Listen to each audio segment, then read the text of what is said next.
ਸਤਿ ਸ਼੍ਰੀ ਅਕਾਲ। ਤੁਸੀਂ ਵੇਖ ਰਹੇ ਹੋ ਟੀਵੀ ਪੰਜਾਬ ਤੇ ਮੈਂ ਹਾਂ ਤੁਹਾਡੇ ਨਾਲ ਇੰਦਰਪ੍ਰੀਤ ਕੌਰ ਸੰਗੇੜਾ। ਖਬਰਾਂ ਦੀ ਇਸ ਬੁਲੇਟਿਨ ਵਿੱਚ ਤੁਹਾਡਾ ਸਵਾਗਤ ਹੈ। ਸਭ ਤੋਂ ਪਹਿਲਾਂ ਨਜ਼ਰ ਮਾਰਦੇ ਹਾਂ ਹੈਡਲਾਈਨਸ ਤੇ। ਸਪਾਊਸ ਵੀਜ਼ਾ ਵਾਲਿਆਂ ਨੂੰ ਕੈਨੇਡਾ ਵਿੱਚ ਵੱਡੀ ਰਾਹਤ। ਓਪਨ ਵਰਕ ਪਰਮਿਟ ਵਾਸਤੇ ਕਰ ਸਕਦੇ ਨੇ ਅਪਲਾਈ। ਕੈਨੇਡਾ ਵਿੱਚ ਨਹੀਂ ਖਰੀਦ ਰਹੇ ਲੋਕ ਘਰਾਂ ਦੀ ਸੇਲ ਹੋਈ ਘੱਟ। ਸਨੋ ਤੋਂ ਬਾਅਦ ਹੁਣ ਹੋਣਗੇ ਸੂਰਜ ਦੇਵਤਾ ਦੇ ਦਰਸ਼ਨ। ਮੈਟਰੋ ਵੈਨਕੂਵਰ ਵਾਲਿਆਂ ਨੂੰ ਮਿਲੀ ਰਾਹਤ। ਇਮੀਗ੍ਰੇਸ਼ਨ ਬਾਰੇ ਆਈ ਵੱਡੀ ਖੁਸ਼ਖਬਰੀ। ਪੀਆਰ ਪਾਸ ਤੇ ਮਿਲੇ ਸੱਤੇ। ਕੈਨੇਡਾ ਤੋਂ ਸਪਾਊਸ ਵੀਜ਼ਾ ਵਾਲਿਆਂ ਦੇ ਲਈ ਵੱਡੀ ਖਬਰ ਸਾਹਮਣੇ ਆਈ, ਜਿੱਥੇ ਇਮੀਗ੍ਰੇਸ਼ਨ ਵਿਭਾਗ ਵੱਲੋਂ ਸਪਾਊਸ ਵੀਜ਼ਾ ਵਾਲਿਆਂ ਦੇ ਲਈ ਵੱਡਾ ਐਲਾਨ ਕੀਤਾ ਗਿਆ। ਓਪਨ ਵਰਕ ਪਰਮਿਟ ਹੋਲਡਰਾਂ ਦੀ ਸਪਾਊਸ ਵੀ ਹੁਣ ਓਪਨ ਵਰਕ ਪਰਮਿਟ ਵਾਸਤੇ ਐਲੀਜੀਬਲ ਹੋਣਗੇ।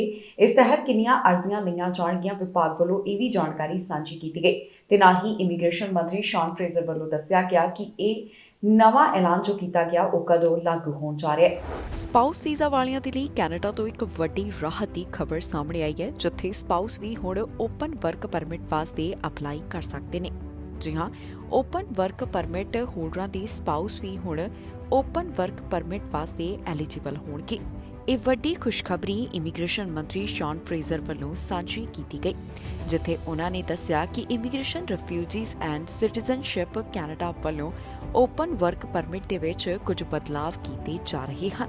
ਇਸ ਤੋਂ ਬਾਅਦ IRCC ਵੱਲੋਂ 1 ਲੱਖ ਤੋਂ ਵੱਧ ਸਪਾਊਸ ਦੀਆਂ ਓਪਨ ਵਰਕ ਪਰਮਿਟ ਦੇ ਵਾਸਤੇ ਅਰਜ਼ੀਆਂ ਲਈਆਂ ਜਾਣਗੀਆਂ। ਉਮੀਦ ਕੀਤੀ ਜਾ ਰਹੀ ਹੈ ਕਿ ਇਹ ਨਵਾਂ ਪ੍ਰੋਗਰਾਮ ਸਾਲ 2023 ਦੀ ਸ਼ੁਰੂਆਤ ਤੋਂ ਲਾਗੂ ਕੀਤਾ ਜਾਵੇਗਾ। ਇਹ ਪ੍ਰੋਗਰਾਮ 3 ਪੜਾਵਾਂ ਦੇ ਵਿੱਚ ਲਾਗੂ ਹੋਣ ਜਾ ਰਿਹਾ ਹੈ।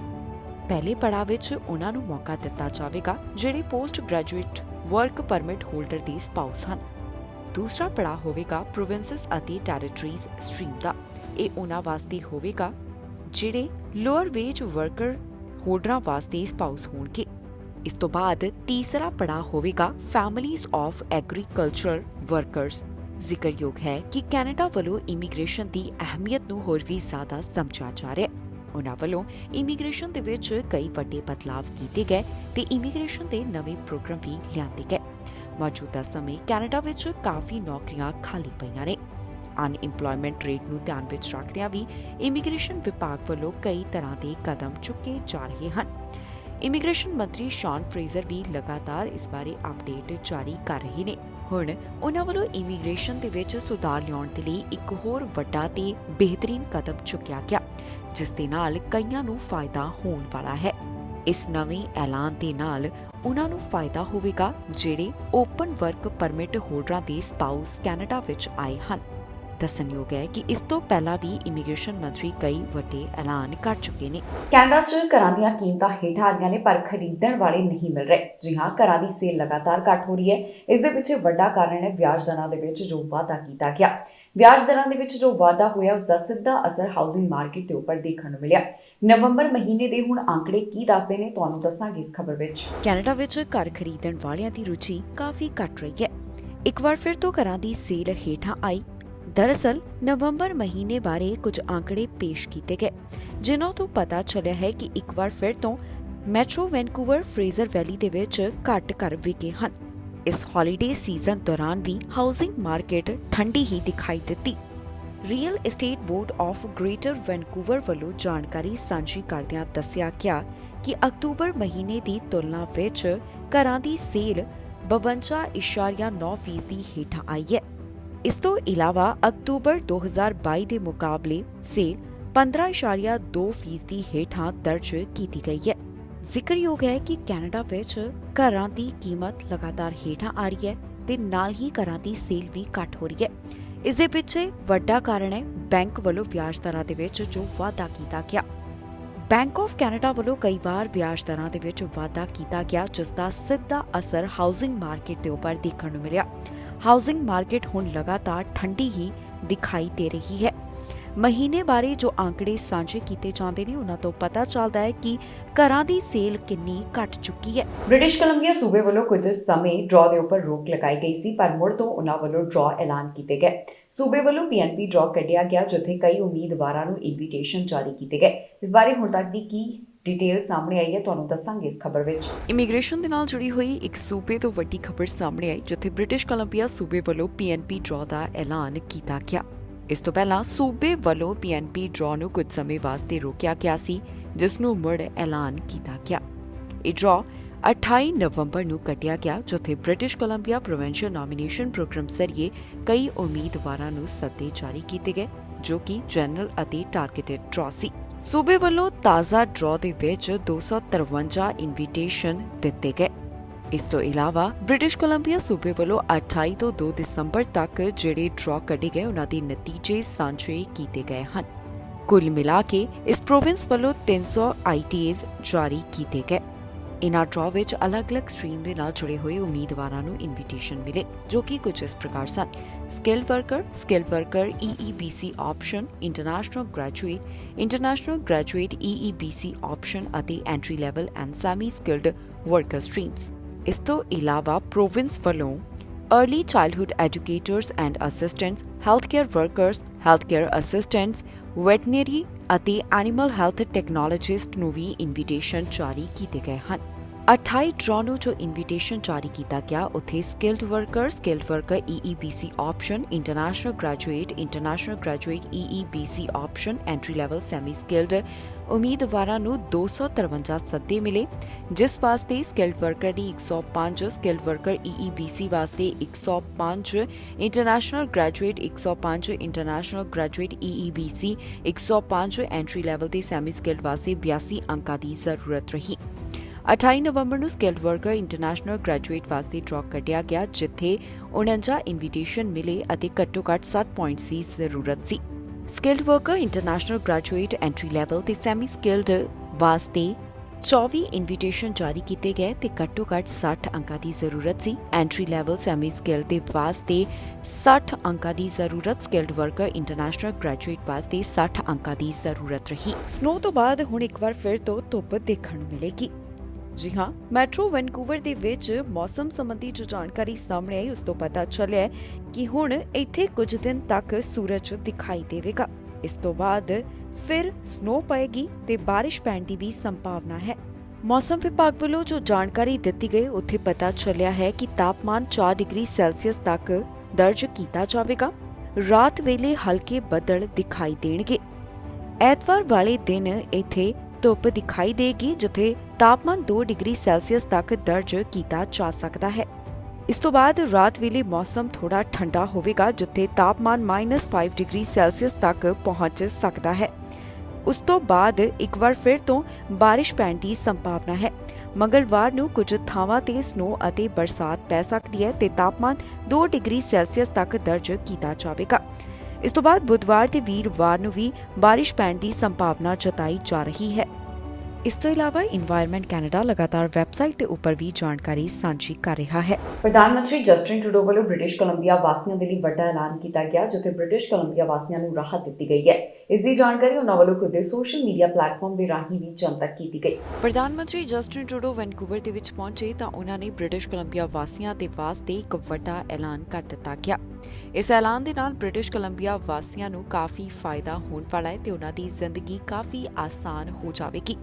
ਪ੍ਰਧਾਨ ਮੰਤਰੀ ਜਸਟਿਨ ਟਰੂਡੋ ਵੱਲੋਂ ਇਸ ਦੌਰਾਨ ਚਾਈਲਡ ਕੇਅਰ ਫੀਸ ਦਾ ਵੀ ਜ਼ਿਕਰ ਕੀਤਾ ਗਿਆ। ਕੀ ਕਹਿਣਾ ਹੈ ਉਹਨਾਂ ਦਾ, ਆਓ ਤੁਹਾਨੂੰ ਸੁਣਾਉਂਦੇ ਹਾਂ।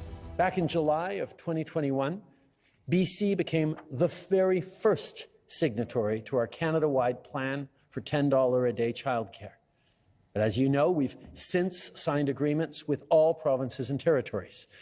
We're seeing results here in BC. We're also seeing them right across the country. In Nunavut, $10 a day licensed childcare is now a reality. In Nova Scotia and in many other provinces and territories, fees are now reduced by half. We said we'd make childcare more affordable for families, and we're keeping that promise. Now, conservative politicians think we should do less for families and less for the middle class. They campaigned against our childcare agreements and threatened to cancel the progress we've made. They voted against the Canada Dental benefit that'll help parents send their kids to the dentist. But our government will continue to stand up for families. On continue all those Iranian women and allies, schoolgirls and grandmothers standing up against this brutal regime.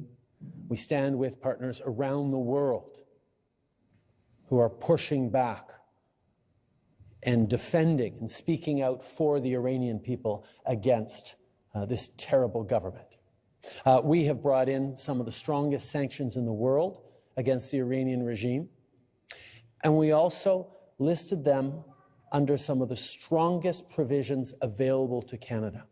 Now, these are immigration-related restrictions that we've used a few times before, but only in the most serious situations. We're talking about the perpetrators of the Bosnian war crimes or the Rwandan genocide, to ensure that the top 50% of the leadership of the Iranian regime, including the IRGC, is now permanently banned from ever.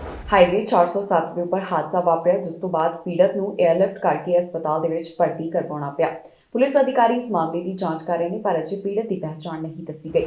Pickering ਦੇ highway 407 ਦੇ ਉੱਪਰ ਹਾਦਸਾ ਵਾਪਰਿਆ, ਜਿਸ ਤੋਂ ਬਾਅਦ driver ਨੂੰ ਹਸਪਤਾਲ ਦੇ ਵਿੱਚ 에ਅਰਲਿਫਟ ਕਰਕੇ ਲੈ ਕੇ ਜਾਣਾ ਪਿਆ। ontario ਪੁਲਿਸ ਵੱਲੋਂ ਇਸ ਘਟਨਾ ਦੀ ਜਾਣਕਾਰੀ ਸਾਂਝੀ ਕੀਤੀ ਗਈ, ਜਿੱਥੇ ਉਹਨਾਂ ਦੱਸਿਆ ਕਿ ਇਹ ਮਾਮਲਾ 3 ਵਜੇ ਦੇ ਕਰੀਬ ਹਾਈਵੇ ਬ੍ਰੌਕ ਰੋਡ ਦੇ ਨੇੜਿਓਂ ਸਾਹਮਣੇ ਆਇਆ ਹੈ।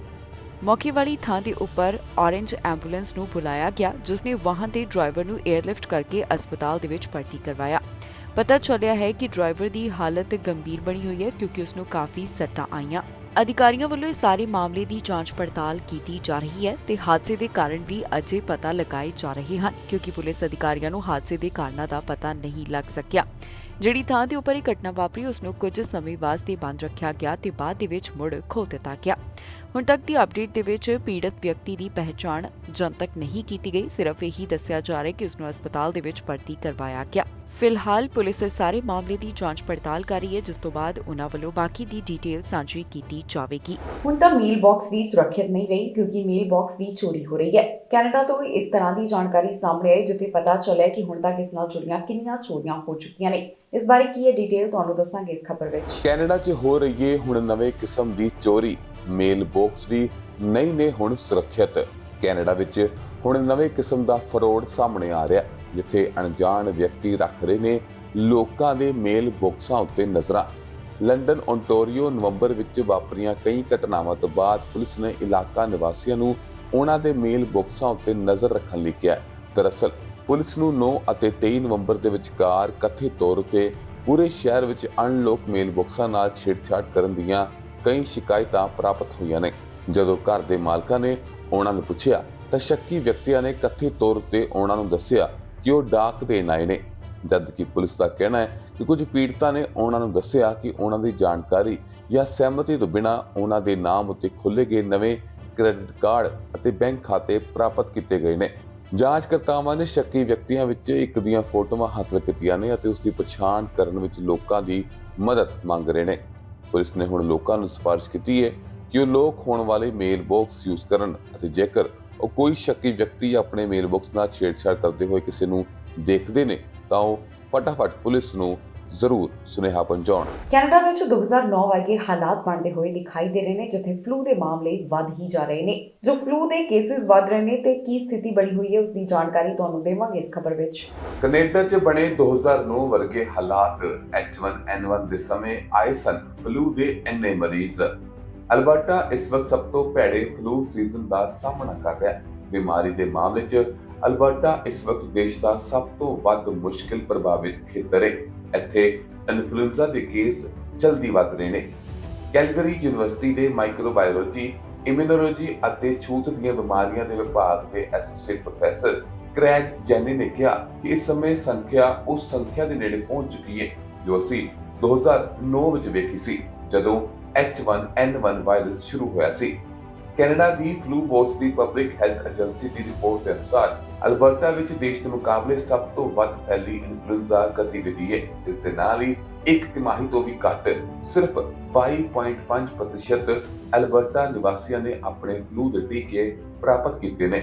ਇਸ ਸਾਲ ਅਲਬਰਟਾ ਵਿੱਚ ਵੈਕਸੀਨ ਦੀ ਵਰਤੋਂ ਬਹੁਤ ਘੱਟ ਹੋਈ ਹੈ, ਔਸਤ ਤੋਂ ਵੀ ਕਾਫੀ ਪਿੱਛੇ, ਅਤੇ ਅਲਬਰਟਾ ਹੈਲਥ ਨੇ ਇਹ ਵੀ ਮੰਨਿਆ ਕਿ ਸਾਡੇ ਪਿਛਲੀ 5 ਸਾਲਾਂ ਦੀ ਔਸਤ ਅਜੇ ਵੀ ਕਮਿਊਨਿਟੀ ਪੱਧਰ ਦੀ ਸੁਰੱਖਿਆ ਲਈ ਕਾਫੀ ਨਹੀਂ ਹੈ। ਕੈਨੇਡਾ ਦੇ ਇੱਕ ਹਿੱਸੇ ਤੋਂ ਅਜਿਹਾ ਮਾਮਲਾ ਸਾਹਮਣੇ ਆਇਆ ਜਿੱਥੇ 2 ਵਾਹਨਾਂ ਦੀ ਟੱਕਰ ਹੋਈ। ਪੁਲਿਸ ਮਾਮਲੇ ਦੀ ਜਾਂਚ ਕਰ ਰਹੀ ਹੈ।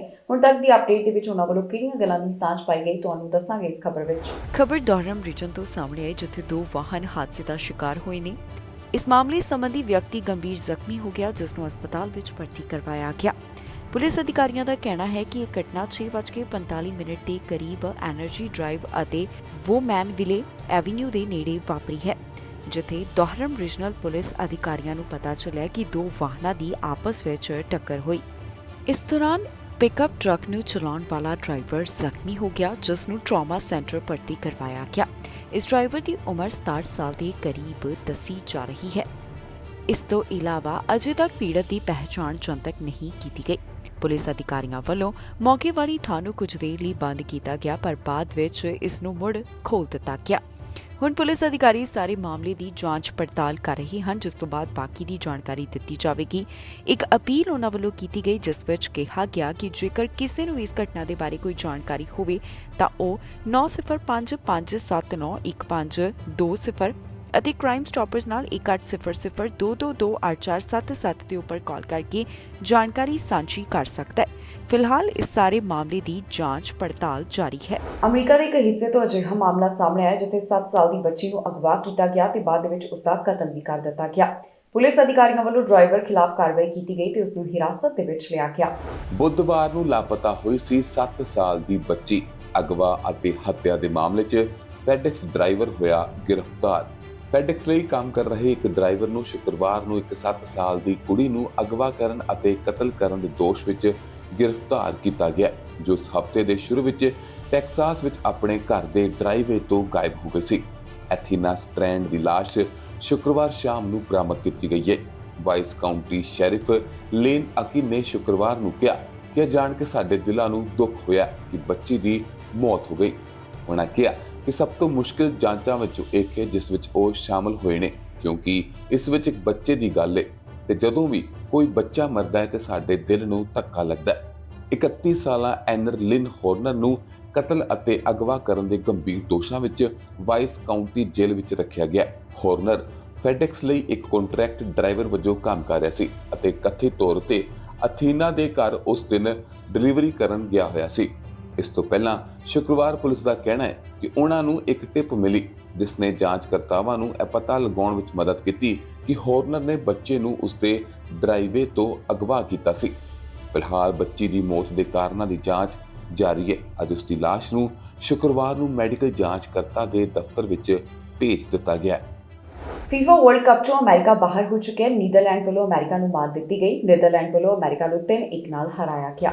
ਨੀਦਰਲੈਂਡ ਨੇ ਅਮਰੀਕਾ ਨੂੰ 3-1 ਨਾਲ ਹਰਾ ਕੇ ਫੀਫਾ ਵਰਲਡ ਕੱਪ ਤੋਂ ਕੀਤਾ ਬਾਹਰ। ਨੀਦਰਲੈਂਡ ਦੇ ਸਟ੍ਰਾਈਕਰ ਮੈਂਫਿਸ ਡੈਪੇ ਨੇ ਮੈਚ ਦੇ 10ਵੇਂ ਮਿੰਟ ਵਿੱਚ ਹੀ ਗੋਲ ਕਰਕੇ ਸ਼ੁਰੂਆਤੀ ਲੀਡ ਕਾਇਮ ਕਰ ਲਈ ਅਤੇ ਫਿਰ ਡੈਲੇ ਬਲਾਈਂਡ ਨੇ ਹਾਫ ਟਾਈਮ ਤੋਂ 2 ਸਕਿੰਟ ਪਹਿਲਾਂ ਹੀ ਇੱਕ ਹੋਰ ਗੋਲ ਕਰਕੇ ਆਪਣੀ ਟੀਮ ਨੂੰ 2-0 ਦੇ ਨਾਲ ਅੱਗੇ ਲਿਆ ਦਿੱਤਾ।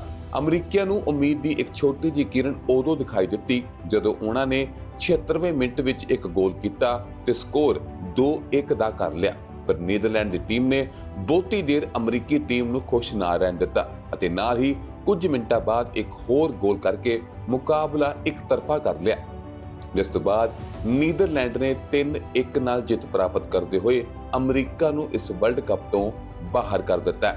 ਲਗਾਤਾਰ ਅਮਰੀਕਾ ਦੇ ਵਿੱਚ ਫਲੂ ਦੇ ਮਾਮਲੇ ਵਧ ਰਹੇ ਨੇ, ਜਿਸ ਤੋਂ ਬਾਅਦ ਚਰਚਾ ਹੋ ਰਹੀ ਹੈ ਕਿ ਕਿਤੇ ਐਮਰਜੈਂਸੀ ਐਲਾਨ ਨਾ ਕਰਨੀ ਪੈ ਜਾਵੇ। ਦਰਅਸਲ ਫਲੂ ਦੇ ਮਾਮਲਿਆਂ ਕਾਰਨ ਬਹੁਤ ਸਾਰੇ ਮਰੀਜ਼ਾਂ ਨੂੰ ਹਸਪਤਾਲ ਦੇ ਵਿੱਚ ਭਰਤੀ ਕਰਵਾਉਣਾ ਪੈ ਗਿਆ। ਅਮਰੀਕਾ 'ਚ ਹਰ ਦਿਨ ਵੱਧ ਰਹੇ ਨੇ ਸਾਹ ਦੇ ਮਰੀਜ਼। ਕਿ ਪਬਲਿਕ ਐਮਰਜੈਂਸੀ ਐਲਾਨ ਕਰਨ ਦੀ ਹੈ ਲੋੜ।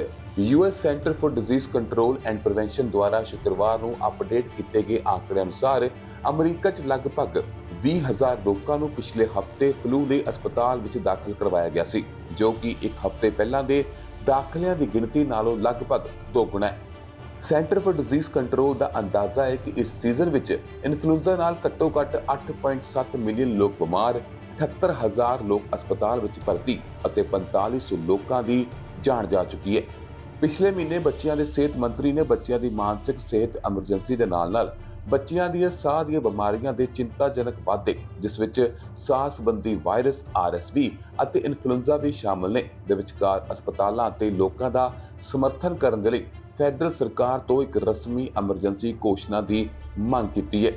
ਦੱਸ ਦਈਏ ਕਿ ਬਾਈਡਨ ਪ੍ਰਸ਼ਾਸਨ ਨੇ RSV ਜਾਂ ਫਲੂ ਲਈ ਜਨਤਕ ਐਮਰਜੈਂਸੀ ਦੀ ਘੋਸ਼ਣਾ ਨਹੀਂ ਕੀਤੀ ਹੈ, ਪਰ ਬਸੇਰਾ ਪੱਤਰ ਵਿੱਚ ਦੱਸਿਆ ਗਿਆ ਹੈ ਕਿ ਕੋਵਿਡ-19 ਲਈ ਜਨਤਕ ਸਿਹਤ ਐਮਰਜੈਂਸੀ ਘੋਸ਼ਣਾ ਨੂੰ ਕੋਵਿਡ-19 ਅਤੇ ਹੋਰ ਸਾਹ ਪ੍ਰਣਾਲੀ ਦੇ ਸੰਗਮ ਦੁਆਰਾ ਪੈਦਾ ਹੋਈਆਂ ਚੁਣੌਤੀਆਂ ਨੂੰ ਵਧੇਰੇ ਵਿਆਪਕ ਰੂਪ ਦੇ ਵਿੱਚ ਹੱਲ ਕਰਨ ਦੇ ਲਈ ਲਾਗੂ ਕੀਤਾ ਜਾ ਸਕਦਾ ਹੈ।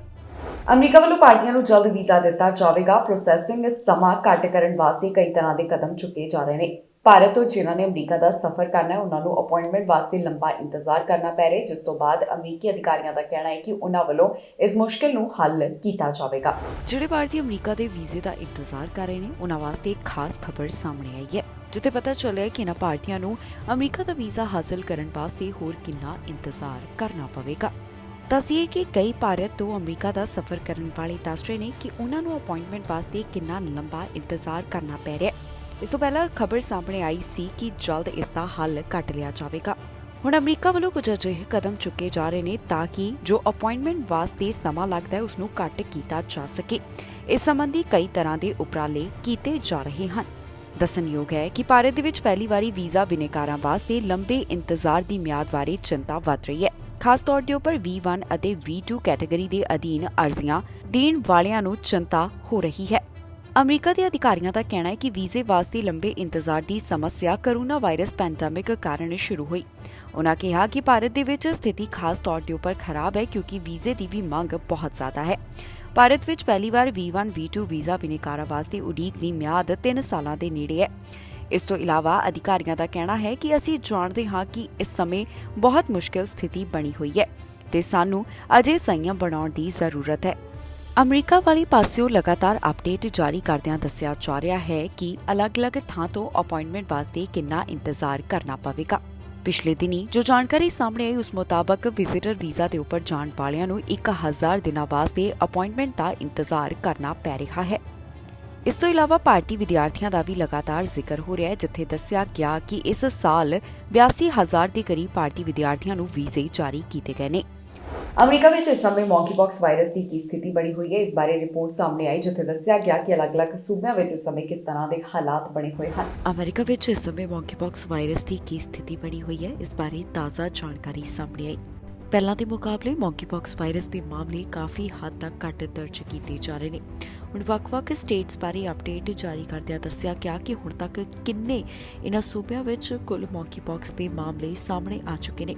ਡਿਸਟ੍ਰਿਕਟ ਆਫ ਕੋਲੰਬੀਆ 497, ਨਿਊਯਾਰਕ 3948, Georgia 1815, California 5010, Florida 2543, Maryland 662, Illinois 1315, Nevada 267, Texas 2372, New Jersey 720, Washington 600, Rhode Island 74, Arizona 474, Pennsylvania 773, Massachusetts 402, Puerto Rico 183, Virginia 484, Louisiana 254, North Carolina 566, Oregon 216, Utah 161, Colorado 278, Tennessee 309, Minnesota 202, Indiana 234, South Carolina 172,